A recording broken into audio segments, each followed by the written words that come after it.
표현의 자유, 시험대. 서울 종로구의 한 중고서점 외벽에 윤석열 전 검찰총장 아내 김건희 씨를 비방하는 내용의 벽화가 게재돼 큰 논란이 일었습니다. 어제 그 자리에서 유튜버들, 지지자들이 몰려들면서 한바탕 소동이 벌어졌는데요. 그 현장으로 먼저 가보시죠.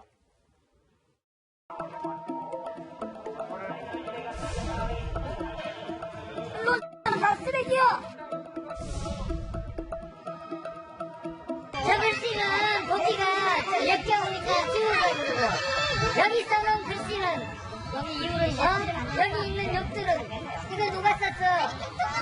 누가 썼냐고! 그럼 이 벽화를 의뢰한 중고서점의 주인이자 건물주는 이 소동에 대해 어떻게 생각하고 있을까요? 직접 들어보시죠. 이제 옆에 그 건물 벽에 좀 어둡긴 어두웠어요. 많이 저녁만 되면은 좀 어두침침해서 이 벽화도 그리고 해서 좀 밝게 하려는 취지였고 정치적 의도 없이 그냥 본인들이 다 부인한 내용이니까 그냥 즐거운 마음으로 그냥 표현한 거 풍자한 것 뿐인데 근데 이렇게 가지고 일파만파로 될 줄은 꿈에도 생각 못했어요. 그리고 보수애들이 그렇게 과격하게 나올 줄도 몰랐고 어이가 없어요. 어이가. 황당이요. 황당해. 그래서 내 개인적인 소감은 좀 세상이 미쳐가고 있구나. 윤석열 씨를 지지하는 열성 팬들이 지금 문제지. 벽을 밝게 하기 위해서 그렸다. 정치적 의도가 없다. 그저 즐거운 마음에 풍자한 것이다. 오히려 윤석열 후보의 열성 팬들이 문제다. 지금 이 벽화를 의뢰한 건물주 이런 입장인데 정혁진 변호사님. 네네. 이게 풍자의 영역인 건지 일단 변호사님 어떻게 보십니까? 일단 저 건물주의 말씀은 한마디로 궤변이다. 이렇게 궤변이다. 네. 그다음에 이제 저런 행위가 표현의 자유라고 한다면 우리나라의 명예훼손죄로 처벌받을 일은 없을 것이다. 네. 그 생각이 들고요. 그다음에 게다가 이거는 단순한 명예훼손이 아닙니다. 왜냐하면 이거는 내년에 대통령 선거와 연관되어 있다라고 하는 것이 누가 봐도 명백하기 때문에 만약에 윤석열 전 총장이 대선 후보가 아니었다라고 하면 저런 벽화가 과연 그려졌을 것인가.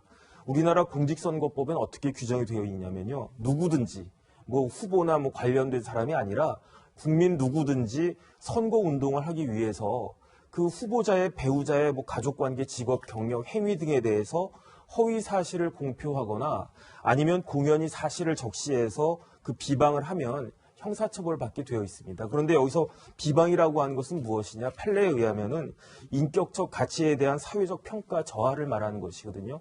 저것이 비방이 아니면 무엇이겠습니까? 그 다음에 저런 행위에 대해서는 이제 공직선거법이 굉장히 엄하게 규정을 하고 있기 때문에 최대한 7년 이하의 징역까지 처해질 수 있는 굉장한 범죄 행위를 한 것이 아닌가 저는 그렇게 생각을 합니다. 네, 변호사님 저는 이어서 이 점도 참 궁금한데요. 보시는 것처럼 이렇게 논란이 되는 문구들 있잖아요.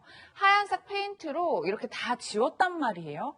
만약 이렇게 논란이 되는 문구를 다 지웠다면 일단 궁금한 점은 명예훼손 소재가 사라지는 걸까요, 법적으로? 그거는 아니죠. 범죄 행위를 했는데 그것을 회복했다고 해도 범죄에 이미 있었던 행위가 없어지는 것은 아니지 않겠습니까? 이건 나중에 내가 반성하고 저런 행위를 했다라고 하면 판사님이 양형을 할 때 정상 참작의 사유로 분명히 고려는 될 겁니다. 하지만 그렇다고 해가지고 있었던 일이 없어지는 것은 전혀 아니다. 그렇게 봐야죠. 네. 네, 이렇게 논란이 커지자 더불어민주당도 이 비방 벽화에 대해 유감을 표했습니다. 직접 들어보시죠. 표현의 자유도 존중되어야 하지만 인격 침해 등의 금도를 넘어서는 안 된다는 점, 더 나아가서 인격 살해 요소가 있는 이러한 표현은 자제되는 것이 옳지 않나. 가끔 열성 지지자들이 훨씬 더 우리 국민 정서를 뛰어넘는 오버를 하는 케이스들이 많이 있는데 그 부분은 지도부에서 적절하게 제어를 해줘야죠. 네, 하정대 선임 기자 나오셨는데요. 그 벽화 논란 처음 일어났을 때는 민주당이 별다른 얘기를 안 하다가 어제는 일제히 좀 비판적인 목소리를 많이 냈어요. 역풍을 우려했을까요? 예, 기본적으로 역풍을 우려했다고 봐야죠. 왜냐면은 저게 이제 법률 학자들에 따르면 이미 명예훼손이 된다. 만약에 고발을 하게 되면 그런 얘기가 많고 두 번째는 이제 모르겠어요. 친문 강성 지지층 이런 사람들을 약간 결집시키는 효과가 있을지는 모르겠지만 표를 확장하려면 사실 중도층을 많이 잡아야 되거든요. 근데 예. 중도층, 부동층에 있는 사람들한테는 저 벽화를 봤을 때 너무 심한 거 아니냐. 저렇게까지 해서 과연 정권을 잡는 게 과연 올바른 방식이냐. 오히려 정치를 후퇴시킨 거 아니냐. 이런 얘기들이 나왔기 때문에 아마 민주당에서 일부 친문 강성 지지층이 아닌 사람들이 이제 비판 쪽으로 돌아섰는데 다만 좀 차이는 있어요. 온도 차가 있었어요. 예. 어제 이제 지금 이제 고용진 수석 대변인이 지금 기자들한테 얘기를 했잖아요.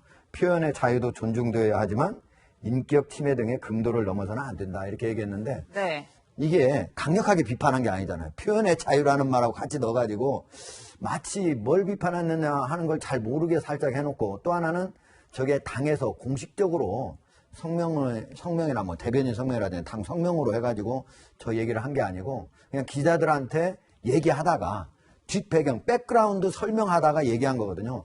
그런 측면에서 민주당에서 저 문제에 대해서 강력하게 좀 비판하는 모습은 현재 아니다 이렇게 보여집니다.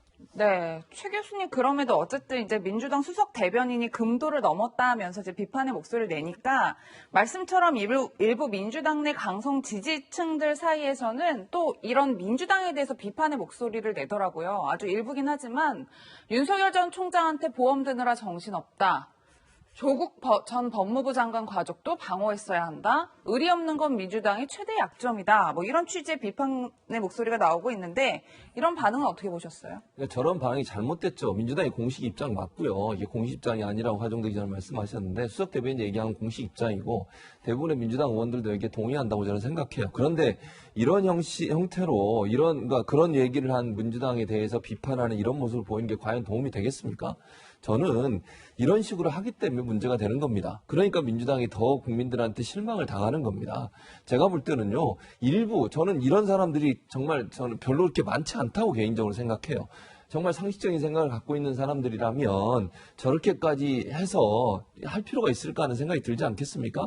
아무리 표현의 자유라 하더라도 개인의 사생활의 영역에 관련된 부분들에 대해서 저렇게 얘기하는 것이 국민적 공감대를 얻어낼 수 있을지 도리어 제가 볼 때는요 더 비판적 입장만 강화시킬 수밖에 없다는 생각이 들어요. 저런 행동을 하는 것을 보호하지 않았다고 또 민주당이 나서서 그걸 잘못됐다고 얘기했다고 해서 그걸 공격한다? 그러면 민주당이 대체 어느 길로 가자는 겁니까? 저는 그건 아니라고 생각합니다. 일부의 이런 강성이라고 표현해야 될지 모르겠습니다. 일부의 이런 분들 때문에 결국 민주당의 이미지가 더 이상해지는 것이고요. 특히 대선 과정에 있어서 민주당이 중도도 확장하고 또 국민의 공감하고 수 있는 그런 정당으로 가려고 노력하고 있는데 찬물을 끼얹는 행동이라는 생각이 들어요. 저는 국민적 공감을 얻어낼 수 없는 행동이 어떤 형태로든 그게 정당의 이름으로 행해지는 것은 바람직하지 않다고 봅니다. 네, 고용진 수석 대변인뿐 아니라 이용비 민주당 대변인도 서면 브리핑에서 마녀 사냥시 무차별 공격과 흠집내기로 개인과 그 가족들이 겪는 피해 또한 심각하다 이렇게 공식적으로 비판했다는 점도 함께 밝혀드립니다. 네. 이 벽화 정치적 이해관계를 떠나서 벽화를 두고 여성 혐오적 표현이다, 인권 침해적 표현이다라는 비판도 거센 상황인데요. 그러자 여성가족부와 여성단체에서도 잇따라 비판의 목소리를 냈습니다. 우선 한국여성단체협의회는요. 비열한 방법으로 여성을 폄하하고 인권 유린했다. 양성평등을 저해하는 개탄스러운 행위다라고 비판했고 한국여성변호사회는 정치적 의사표현의 자유 범주를 넘는 것이다.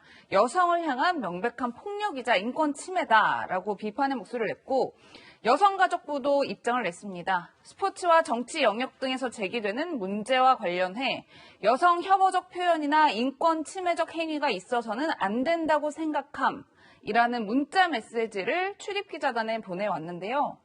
하 기자, 예. 이 문자 메시지 대변인 공식 성명도 아니고 출입기자단에 보내온 문자 메시지란 말이에요.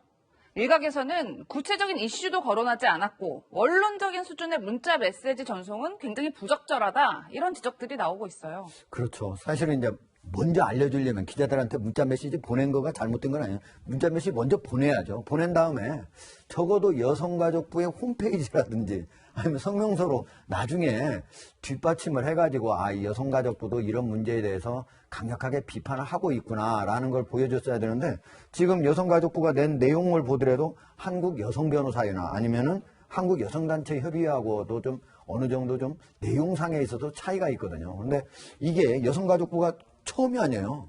과거에 보면은 박원순 서울시장 성추행 문제나 아니면 부산시장 오거돈 시장 때도 그때도 매우 미온적으로 냈었거든요.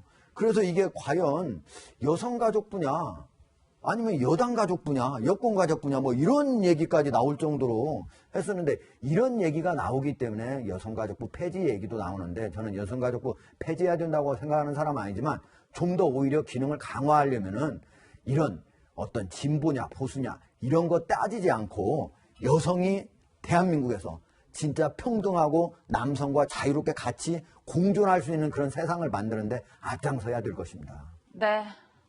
앞으로 대선 기간 명예훼손이나 표현의 자유 문제를 두고 여러 차례 논란이 있을 텐데요. 이번 벽화 논란이 사회적 기준을 마련하는 계기가 됐으면 좋겠습니다. 최진봉 교수님과는 여기서 인사드리겠습니다. 고맙습니다.